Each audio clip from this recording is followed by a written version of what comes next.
One day, George the steamroller was waiting for Percy to take him to a new workplace. George was being rude to Aeneas and Skarloey. Replied Skarloey. Retorted George. Then Percy arrived to take George away. He was still rebelling. The little engines were pleased to see him go. George grumbled all the way to the old branch line. He was going to turn it into a road. When they arrived, George was rude again, said Percy. Huffed George. Percy was still fuming when he met Thomas. Puffed Thomas. George was now enjoying himself. Thomas took no notice. George felt insulted. But Thomas didn't care.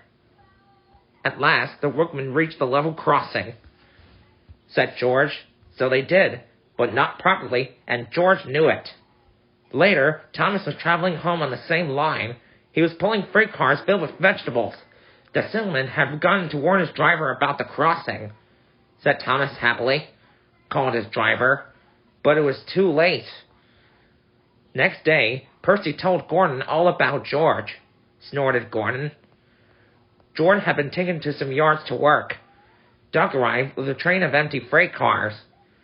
George was blocking his way, and a car was stuck in the main line, demanded Duck. Replied George. Said George.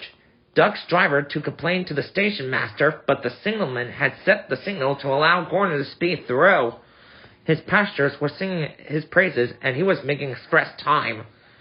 He whistled long and loud as he approached the station.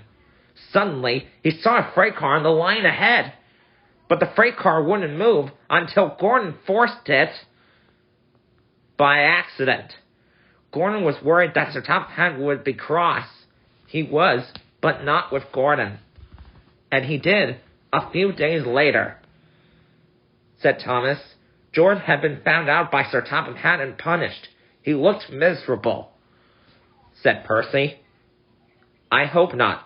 Don't you?